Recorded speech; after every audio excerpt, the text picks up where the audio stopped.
তো আজকে যে ভিডিওটি আপনাদের জন্য নিয়ে এসেছি সেটি কর্মসংস্থান থেকে প্রকাশিত ফুড এসআই প্র্যাকটিস সেট। আর এই ফুড এসআই প্র্যাকটিস সেটটা কিন্তু এই সপ্তাহের প্র্যাকটিস সেট। আপনারা ইতিমধ্যে এই প্র্যাকটিস সেটের জেনারেল স্টাডিজ থেকে যে প্রশ্নগুলি আছে সেগুলোর সমাধান ভিডিও দেখেছেন। আজকে আমরা এই প্র্যাকটিস সেট থেকে অঙ্কের ভিডিওটি সম্পূর্ণ করব।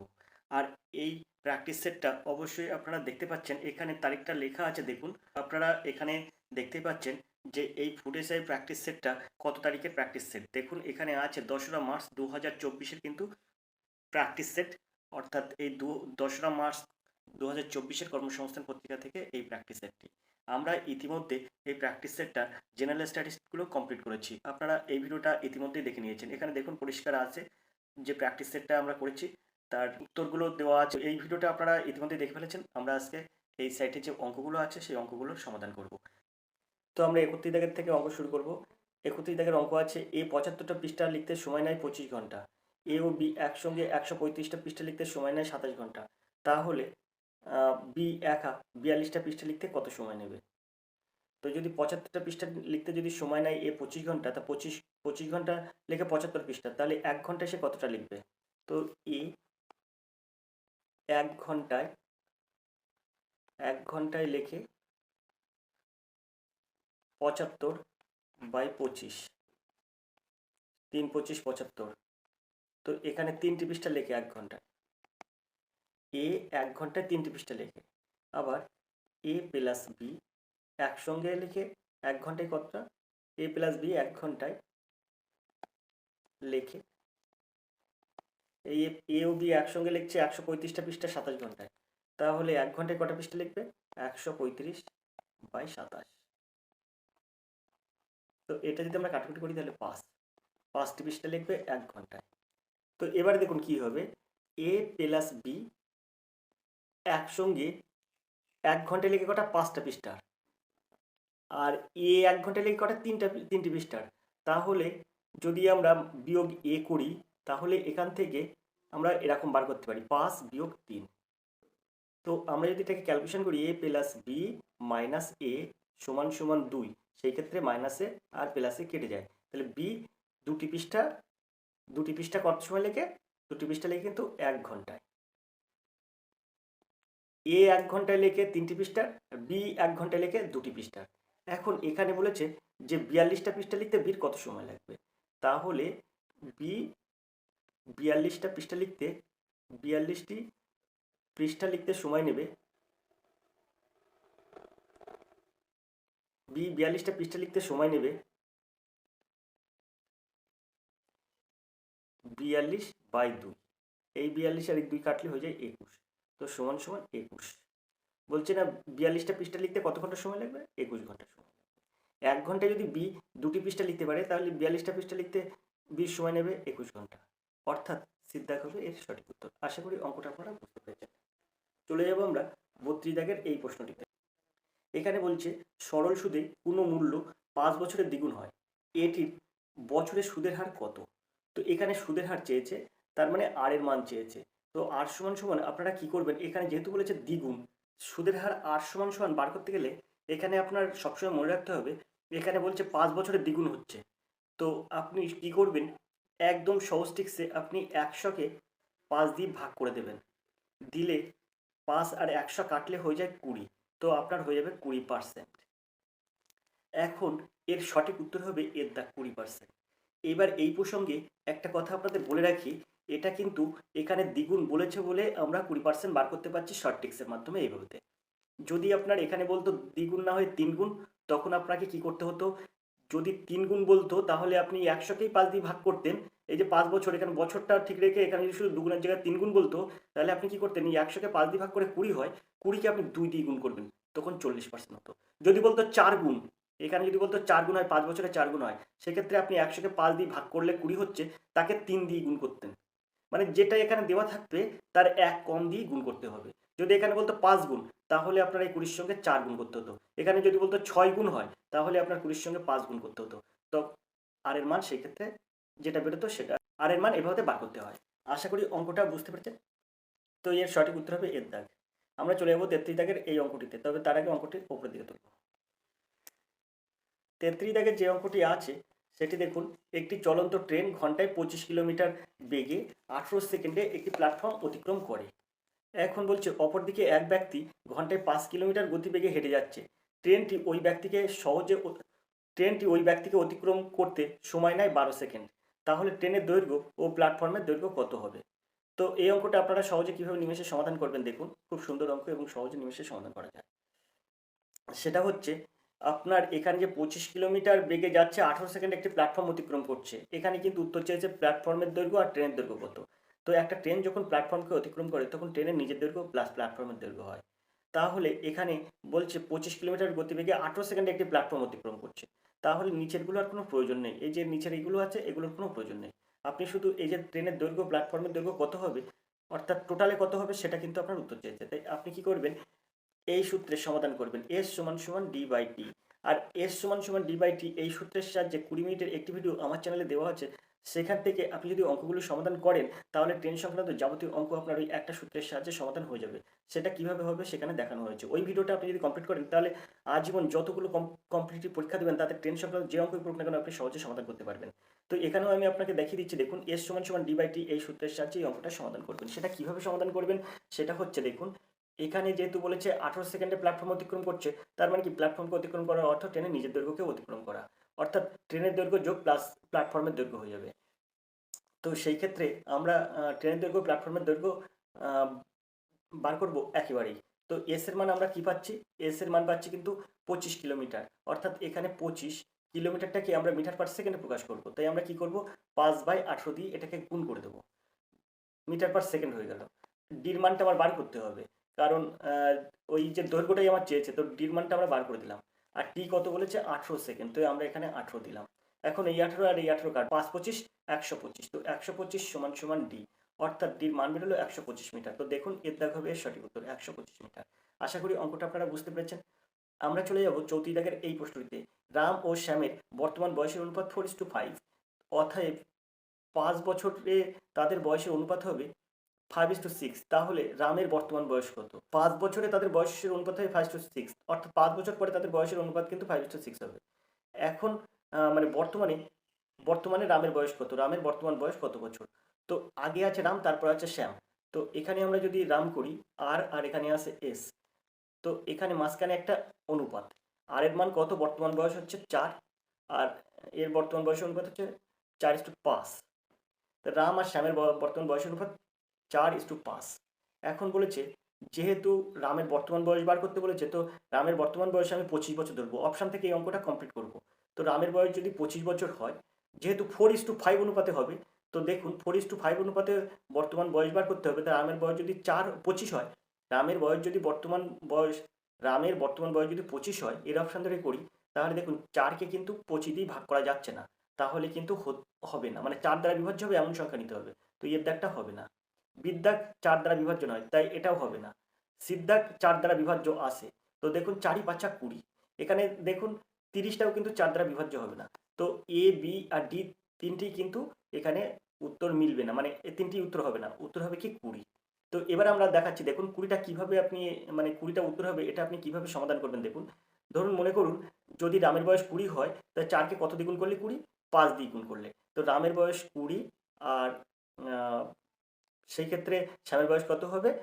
তো শ্যামের বয়স হবে, যেহেতু রামের বয়স 20 হচ্ছে, মানে 20কে, রামের বয়স 20 বছর, বর্তমান বয়স 20 বছর ধরছি আমরা, তাহলে শ্যামের বর্তমান বয়স কত হবে? তো 4কে 20কে 4 দিয়ে ভাগ করলে হয়ে যাবে 4×5 = 20, অর্থাৎ 5 হবে। সেই 5টা এই 5-এর সাথে গুণ করবেন, 5×5 = 25।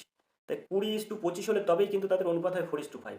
তো রামের বর্তমান বয়স 20 বছর আর শ্যামের বর্তমান বয়স 25 বছর, এটা আপনারা ঠিক বুঝে গেলেন। এখন এখানে বলছে 5 বছর পরে রামের বয়স এবং রাম এবং শ্যামের বয়সের অনুপাত হবে 5:6, কত, 5 বছর পরে। তো আপনি 20-র সঙ্গে 5 যোগ করুন, তো হয়ে যাচ্ছে কত, 25। আর আপনি 25-এর সঙ্গে 5 যোগ করুন, তাহলে হয়ে যাচ্ছে কত, 30।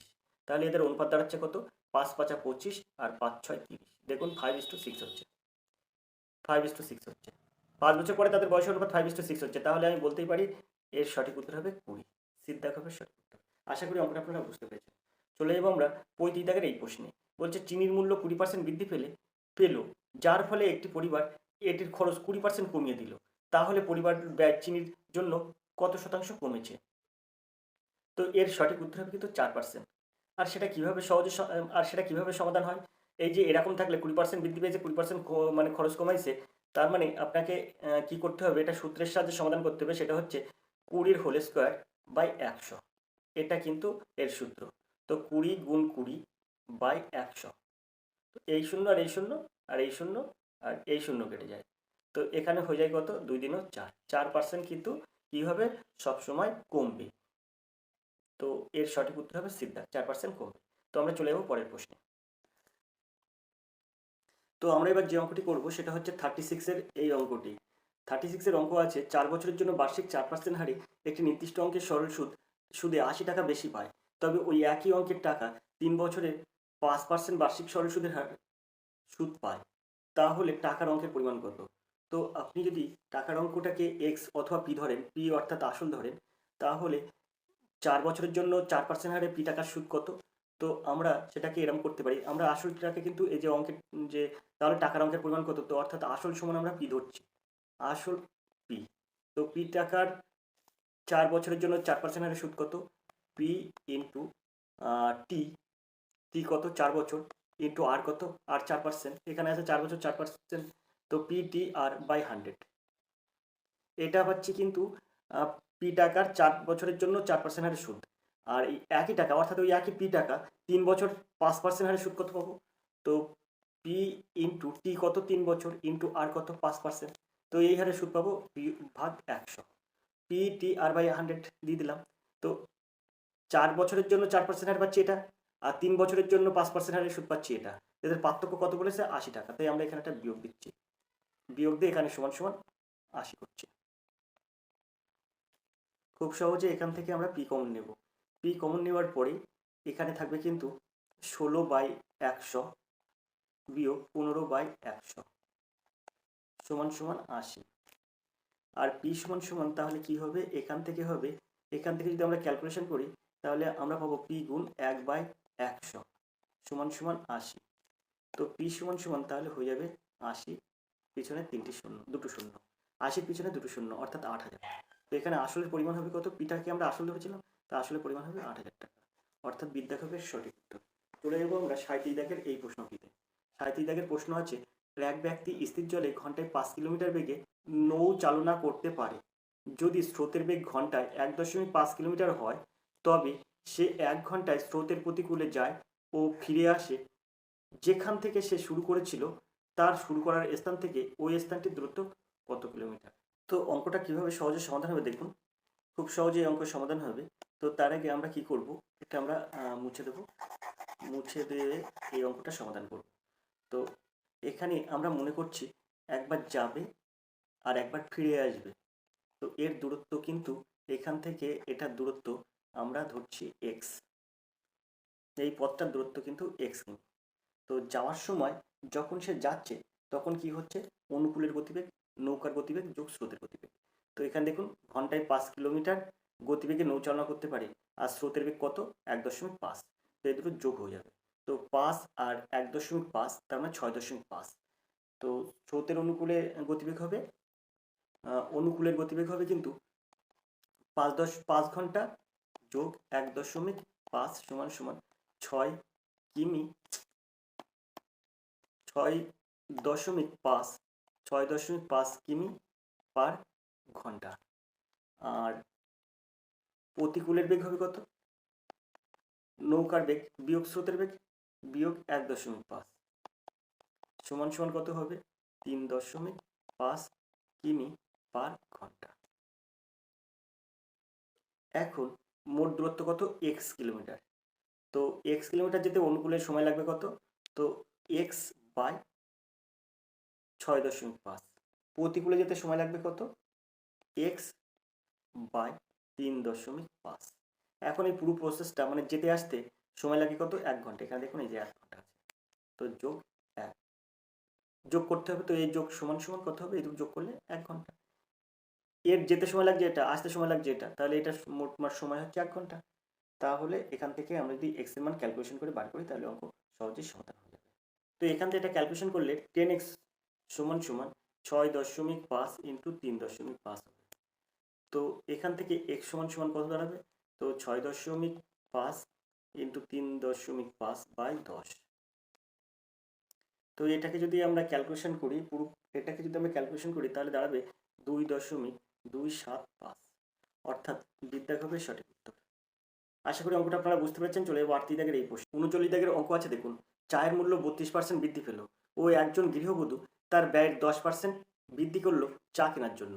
যদি সে 10 কেজি চা আগে থেকে কিনে রাখতো, তবে সে এখন কত পরিমাণ চা কিনছেন? তো আমি এখন মনে করছি এই 10 কেজি চা তাকে আগে 100 টাকায় কিনতে হতো, এখন তার 132 টাকা লাগে, যেহেতু চায়ের মূল্য 32% বৃদ্ধি পেয়েছে। আগে মনে করছেন 10 কেজি চা 100 টাকায়, কিন্তু এখন সে 10 কেজি চা 132 টাকায় কিনবে। তাহলে 132 টাকায় কিনতে হবে 10 কেজি চা, কারণ তার 10 কেজি চা কিনতে হতো, তা সেই 10 কেজি চা এখন 132 টাকায় কিনতে হবে। তো 10 কেজি চার মূল্য কত? 132 টাকা। এখন ব্যাপার, সে 132 টাকার চা কিনবে না, কারণ তার মূল্য বৃদ্ধি পেয়েছে 32%, চায়ের মূল্য বৃদ্ধি পেয়েছে, তা অত টাকা সে ইনকাম করে না। চায়ের জন্য সে কত পার্সেন্ট বৃদ্ধি করছে খরচ? 10%। আগে যদি 100 টাকায় চা কিনতেন, তাহলে তার এখন 110 টাকার চা কেনেন। তা আগে 10 কেজি চায়ের দাম, মানে আগে 10 কেজি চায় 100 টাকায় কিন্তু এখন সে 10 কেজি চায়ের দাম হয়েছে 132 টাকা। কিন্তু চা বাবদ খরচ সে 100 টাকার থেকে 110 টাকা রেখেছে। তাহলে 132 টাকায় বর্তমান চা পাওয়া যায় 10 কেজি। কিন্তু যেহেতু চায়ের খরচ বৃদ্ধি পেয়েছে, তাই সে চা বাবদ খরচ বৃদ্ধি করেছে 10%, অর্থাৎ 100 টাকার জায়গায় সে 110 টাকার চা কিনবে। তাই 132 টাকায় পাওয়া যায় 10 কেজি চা, 1 টাকায় পাওয়া যাবে ক কেজি চা? 10/132 কেজি চা। আর যেহেতু সে চা বাবদ খরচ 10% বৃদ্ধি করেছে, তাহলে 110 টাকায় সে ক কেজি চা কিনবে? 10 গুণ 110/132। আশা করি বুঝতে পেরেছেন। এটাকে আমরা যদি মানে ক্যালকুলেশন করি, তাহলে সহজে উত্তরটা সমাধান করবো। তো এটা যদি কাটি, 10 10 100, 11 10 110, তো এখানে 11 10 কে 110, আর 11 12 132, তো হয়ে যাবে 10 10 100/12। তো এর ক্যালকুলেশন করলে 8 12 96 আর 4, এই 4/12 হয়। 8 12 96 আর 4 100, তো 4 উপরে যায় 12, এই 12টা নিচে আসে। তো এটা যদি আমরা ক্যালকুলেশন করি, তাহলে 4 1 কে 4 আর 3 4 12, তো সমান সমান 8 1 3। তো এত কেজি চা বর্তমানে সে কিনবে। এখন যেহেতু চায়ের দাম বৃদ্ধি পেয়েছে, তাই সে 10 কেজির জায়গায় কিনবে কত? 8 1 3 কেজি, অর্থাৎ এর দাগ হবে এর সঠিক উত্তর। আশা করি অঙ্কটা বুঝতে পেরেছেন। আমরা চলে যাবো 40 দাগের এই প্রশ্নে। একজন বিক্রেতা তার পণ্যের উপরে 20% বেশি পরিমাণ চিহ্নিত মূল্য নির্ধারণ করে, যেটা ক্রয় মূল্য থেকে বেশি ছিল। সে চিহ্নিত মূল্যের উপর 15% ছাড় দিল, তাহলে তার লাভ কত হলো? তো এখানে কি করেছে, বিক্রেতা তার পণ্যের উপর 20% বেশি পরিমাণ চিহ্নিত মূল্য নির্ধারণ করে, যেটা ক্রয় মূল্য থেকে বেশি ছিল। তো যদি সে মানে ক্রয় মূল্য 100 টাকা করে, ক্রয় মূল্য 100 টাকা, তার মানে চিহ্নিত মূল্য কিন্তু 100 টাকা, কিন্তু সে কি করছে, সে পণ্যের উপর 20% বেশি লিখে রাখছে। তো 100 টাকার জিনিস সে 120 টাকা লিখে রাখছে। এখন এখানে কিন্তু বলছে সে বিক্রি করার সময় চিহ্নিত মূল্যের উপরে 15% ছাড় দেয়। 15% ছাড় দেয় মানে সে 100 টাকার উপরে 15 টাকা ছাড় দেয়। তার মানে 100 টাকা যদি লেখা থাকে চিহ্নিত মূল্য, তাহলে সে 85 টাকায় বিক্রি করে। তার চিহ্নিত মূল্য 120 টাকা। তাহলে 100, যেহেতু চিহ্নিত মূল্য উপরে 5% ছাড় দেয়, তো চিহ্নিত মূল্য যদি 100 টাকা হয়, তাহলে ও ছাড় দিয়ে বিক্রয় করে 85 টাকা। 1 টাকা যদি হয়, তাহলে ছাড় দিয়ে বিক্রি করবে 85/100 টাকা। আর 120 টাকা যদি হয়, তাহলে ছাড় দিয়ে কত বিক্রি করবে? তো 120 এখানে গুণ হয়ে যাবে। তো এই শূন্য আর এই শূন্যটা কেটে গেল। আর এখানে 5 দিনও 10, আর 5 17 85, আর এখানে 6 দিনও 12, 6 17 102। যদি চিহ্নিত মূল্য 120 টাকা থাকে, এটা কিন্তু 100 টাকার ক্রয় মূল্য, মানে 100 টাকার ক্রয় মূল্য, আর বিক্রয় মূল্য কিন্তু, আর এটা কিন্তু চিহ্নিত মূল্য। তো ক্রয় করেছিলেন 100 টাকায়, চিহ্নিত মূল্য তার 120 টাকা, তার মানে দাম ফেলে রেখেছে 120 টাকা। সে যদি 15% ছাড় দেয়, তাহলে সেই 100 টাকার জিনিসটা এই 120 টাকার চিহ্নিত মূল্যের বিক্রয় মূল্য হয়ে যাবে 102 টাকা, কিন্তু সে কিনেছিল ক টাকায়? 100 টাকায়। তাহলে এখানে তার লাভ হচ্ছে কত? তো 100 থেকে 102 বিয়োগ করলে 2%, অর্থাৎ এর দাগ কিন্তু লাভ হচ্ছে 2% লাভ। আশা করি অঙ্কটা আপনারা বুঝতে পেরেছেন। চলে যাবো আমরা 41 দাগের এই প্রশ্নে। আবির, জয় ও দিগন্ত একটি কাজ যথাক্রমে 6 12 24 দিনে করে, তবে তারা একসঙ্গে কত দিনে কাজটি শেষ করবে? তো এই অঙ্কটা সহজে নিমেষে সমাধান হয়ে যাবে। সেটা হচ্ছে কিভাবে সমাধান করবেন দেখুন। তো আমরা যদি অঙ্কটা করি তাহলে এই পোর্শনটা আমরা একটু মুছে দেবো। তার জন্য তো এবারে দেখুন এই অঙ্কটা আমরা যদি এক্স সমান সমান 6 ধরি, ওয়াই সমান সমান 12 ধরি এবং জেড সমান সমান 24 ধরি, তাহলে আমাদের এখানে একটা সূত্র এসে যাবে। সূত্রটা আপনারা এরকমভাবে এই সূত্রের সাহায্যে সমাধান করবেন। এক্স ওয়াই জেড, তারপরে বাই এক্স ওয়াই প্লাস তারপরে আপনার y z plus z x. এবার আপনি এখান থেকে ক্যালকুলেশন করে উত্তরটা বার করবেন। এখানে এক্স ওয়াই জেড, তো এক্স আমার আছে 6 গুণ ওয়াই আছে কত 12 গুণ জেড আছে কত 24, আর এখানে এক্স ওয়াই অর্থাৎ এক্স আছে কত 6 গুণ ওয়াই আছে কত 12, তারপরে যোগ যে ওয়াই জেড, ওয়াই আছে কতটা ওয়াই আছে 12 কিন্তু জেড আছে কত 24, তারপরে আছে জেড এক্স, জেড কত 24, জেড কত জেড আছে 24 ইন্টু এক্স আছে কত এক্স 6। ব্যাস, এবার এটা সমান সমান আপনি কি করবেন দেখুন, 6 12 আর 24, 6 গুণ 12 গুণ 24 দিয়ে দিলাম। এখন এখানে আমার 6 12 72 যোগ 4 12 48 8 হাতে 4 12 দুগুণ 24 আর 4 4 12 48 8 হাতে 4 12 দুগুণ 24 আর 4 28 288 যোগ এখানে 6 24 144। তো আমরা যদি এটা ক্যালকুলেশন করি তাহলে এখানে হবে 6 গুণ 12 গুণ 24 বাই এই জায়গাটা এটা যোগ করলে হয়ে যাবে 504। তো 504 যদি আমরা ক্যালকুলেশন করি তাহলে এখানে এই 6 আর এই 504 কাটলে হয়ে যাবে 6 8 48 আর 2 50, 4 6 24 অর্থাৎ হয়ে যাবে 84, আর এই 12 আর এই 84 কাটলে হয়ে যাবে 7, আর এখানে হয়ে যাবে তখন 24 বাই 7, 24 বাই 7 এটা সমান সমান এখানে 24 বাই 7 এটা সমান সমান হয়ে যাবে 3 7 21 আর 3 দাও 24, তো 3 পূর্ণ 3 বাই 7।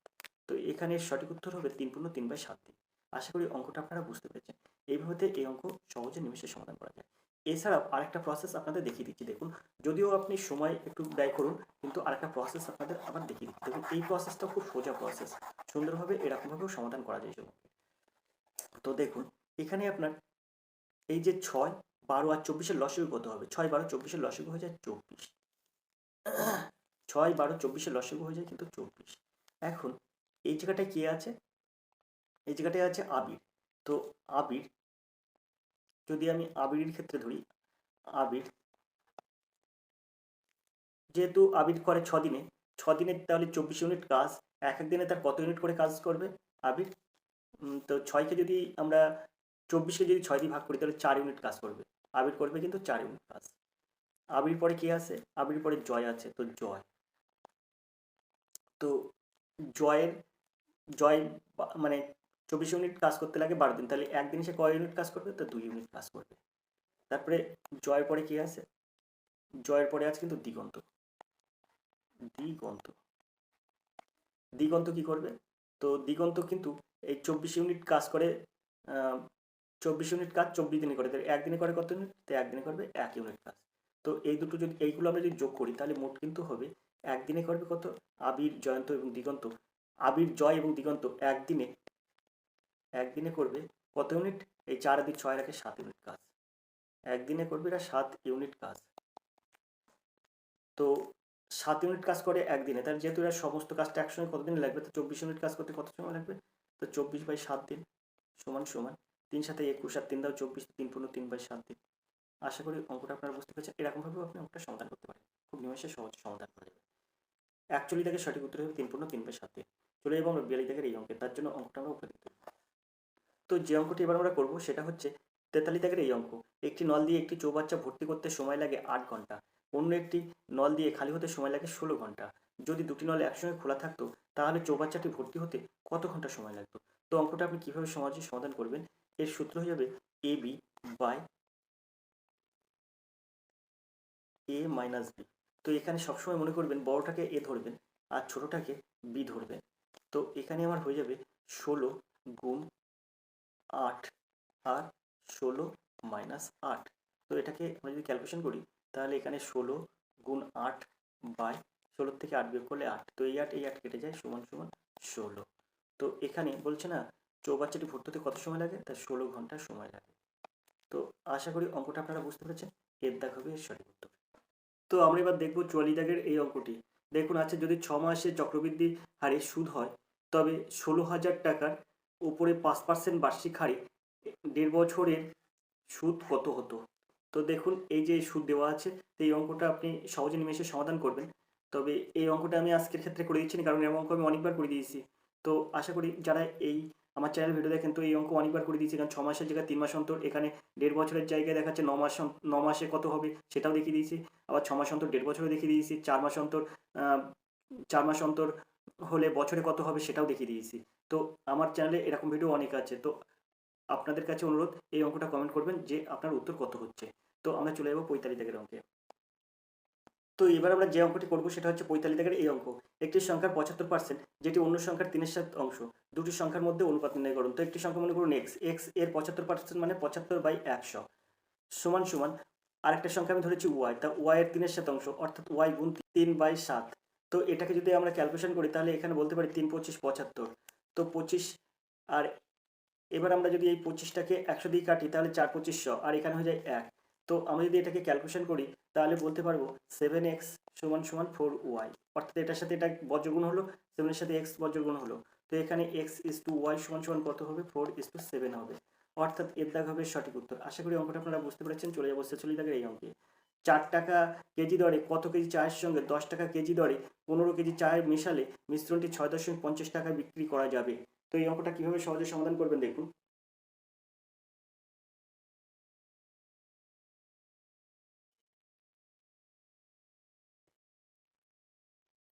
তো আমরা তার জন্য এইটা একটু মুছে নিচ্ছি। এবার এখান থেকে অঙ্কটা শুরু করব। দেখুন কিভাবে অঙ্ক করব। তো আমি এখানে মনে করব 4 টাকা কেজি দরে x কেজি চা মেশাতে হবে। তো 4 টাকা কেজি দরে x কেজি চায়ের মূল্য হবে 4x টাকা। আর 10 টাকা কেজি দরে 15 কেজি চায়ের মূল্য হবে 15×10 = 150 টাকা। আর এখানে সমস্ত মিশ্রণটি অর্থাৎ x কেজি আর 15 কেজি, x যোগ 15 কেজি চা 6 টাকা 50 পয়সা দরে বিক্রি করলে হবে, যে টাকাটা x প্লাস 15 কেজি চা 6 টাকা 50 পয়সা দরে বিক্রি করলে যেটা হবে সেটা কিন্তু এখানে এই যে, তাহলে এটা আর এই যে 6.50 টাকা দরে x প্লাস 15 কেজি চা সমান হয়ে যাবে। তাহলে এখানে আমি দিতে পারি 6.50 গুণ x প্লাস 15।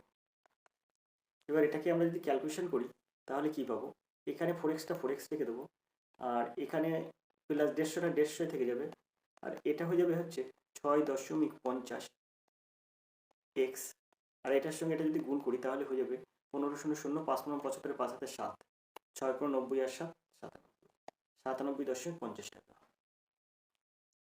তো এবার এটাকে যদি আমরা ক্যালকুলেশন করি অর্থাৎ এই 4x রাখলাম এখানে, আর এই যে 6.50 যদি আমরা এই সাইডে নিয়ে আসি তার বিয়োগ 6.50 হয়, এত x।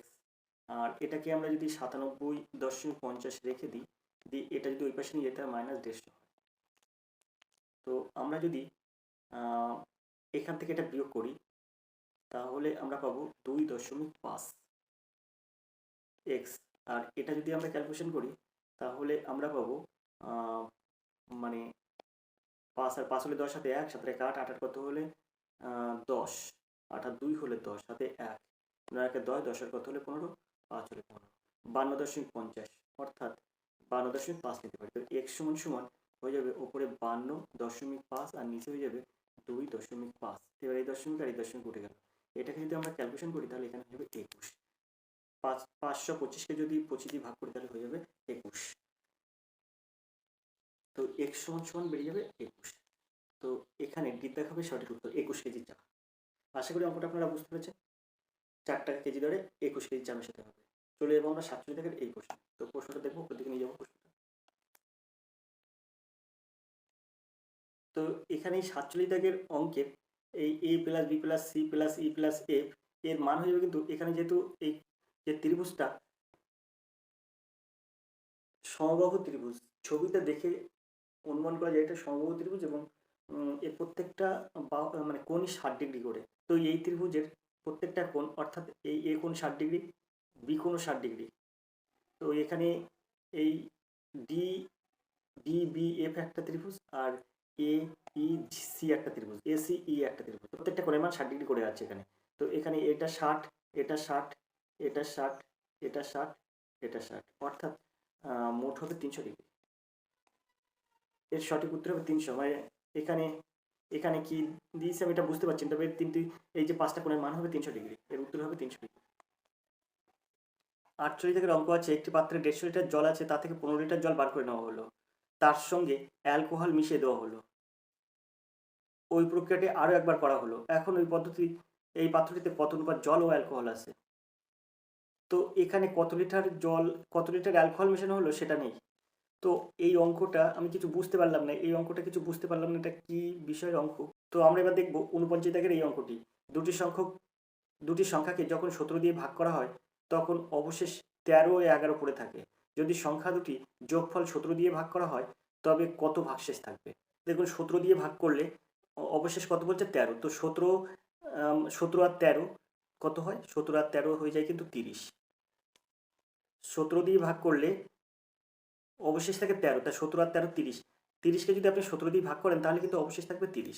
আবার এখানে বলছে 17 দিয়ে ভাগ করলে আরেকটা সংখ্যাকে 17 দিয়ে ভাগ করলে অবশেষ পড়ে থাকে 11। তো 17 আর 11 তাহলে কত, 28। তো একটা সংখ্যা 30 আর একটা সংখ্যা 28। তো 30 আর 28 যদি যোগ করি তাহলে হয়ে যায় কত, 58। আর এই 58কে আপনি যদি 17 দিয়ে ভাগ করেন, এই 17 দিয়ে ভাগ করেন, তো এখানে হয়ে যাবে কিন্তু 3 17 51। 51 আর কত হলে 58, 7 হলে 58। দেখুন ভাগশেষ কিন্তু 7 পড়ে থাকছে। তো বলছে যে 17 দিয়ে ভাগ করলে সংখ্যা দুটির যোগফল 17 দিয়ে ভাগ করলে ভাগশেষ কত থাকবে। তো ভাগশেষ থাকবে 7, অর্থাৎ সিদ্ধা হবে সঠিক উত্তর। আশা করি অঙ্কটা আপনারা বুঝতে পেরেছেন। চলে যাবো আমরা 50 দাগের এই প্রশ্নে। 50 দাগের প্রশ্ন হচ্ছে এ ও বি একটি কাজ 8 দিনে করতে পারে, বি ও সি ওই কাজটি 12 দিনে করে। এটা কিন্তু 34 কিন্তু এখানে না, বি ও সি কাজটি 12 দিনে করে। A B C A A B R C করে 6 দিনে, একসঙ্গে এ ও সি ওই কাজটি কত দিনে সম্পূর্ণ করতে পারবে। তো এখানে 8 12 আর 6 এর লসাগু কত হবে। তো 8 12 আর 6 এর লসাগু হয়ে যাবে কিন্তু 2 দিয়ে দিলে 4 দিনও 8 আর 6 দিনও 12, 3 দিনও 6। আবার এটাকে যদি 2 দিয়ে দিই তাহলে 2 দিনও 4, 3 দিনও 6, এই 3টা বসে গেল। আবার যদি এটাকে 3 দিয়ে দিই এই 2টা বসে গেল, এই 1 1। তো দেখুন 3 দিনও 6, 6 দিন 12, 12 দিনও 24। তো মোট কাজ হচ্ছে 24 ইউনিট। এখন এই 24 ইউনিটকে 3 ভাগ করব। তো এখানে আছে, প্রথমে আছে এ আর বি, তাহলে এ প্লাস বি, তারপরটা আছে বি আর সি, তো বি প্লাস সি, তারপরে আছে এ ও সি, তো এ প্লাস সি। এখন এ প্লাস বি এর ক্ষেত্রে 8 দিন, তো আমি 8 দিলাম। আর বি প্লাস সি এর ক্ষেত্রে 12 দিন, তো আমি এখানে 12 দিলাম। আর এখানে আছে দেখুন এ এবং সি, ও এখানে এ plus A B R C, অর্থাৎ এ প্লাস বি প্লাস সি, এরা করে কিন্তু কত দিনে, 6 দিনে। এখন এই জায়গাটায় দেখুন এ প্লাস বি 8 দিনে করে 24 ইউনিট কাজ, তাহলে একদিনে করে কত, 3 ইউনিট কাজ। বি প্লাস সি 12 দিনে করে 24 ইউনিট কাজ, একদিনে করে কত, 2 ইউনিট কাজ। এ প্লাস বি প্লাস সি 6 দিনে করে 24 ইউনিট কাজ, একদিনে করবে কত ইউনিট কাজ, 4 ইউনিট কাজ। এখন যদি আমি দেখি এ প্লাস বি প্লাস সি, এ প্লাস বি প্লাস সি, বিয়োগ করব কি, বিয়োগ এ বিয়োগ বি। যদি আমি বিয়োগ করে দিই তাহলে এই জায়গাটায় এ প্লাস বি প্লাস সি এইটা বিয়োগ এ প্লাস বি, তো এখানে হয়ে যাবে কত, 4 বিয়োগ 3। সেই ক্ষেত্রে আমার কিন্তু সিটা থাকবে, সি সমান সমান বেরিয়ে যাবে কত, সি সমান সমান বেরিয়ে যাবে 1। এখন এখানে বলেছে দেখুন একসঙ্গে এ ও সি ওই কাজটি কতদিনে সম্পূর্ণ করবে, একসঙ্গে এ আর সি, তাহলে এখানে সি করছে একদিন। এবার এটা আমরা বার করব, সিটা করছে, সি একদিনে কাজ করে কত, সি একদিনে কাজ করে 1 ইউনিট কাজ, 1 ইউনিট কাজ কিন্তু সি একদিনে করে, একদিনে একদিনে সি 1 ইউনিট কাজ করে। এখন এখানে বলেছে এ আর সি একসঙ্গে কাজ করবে, তো এ যদি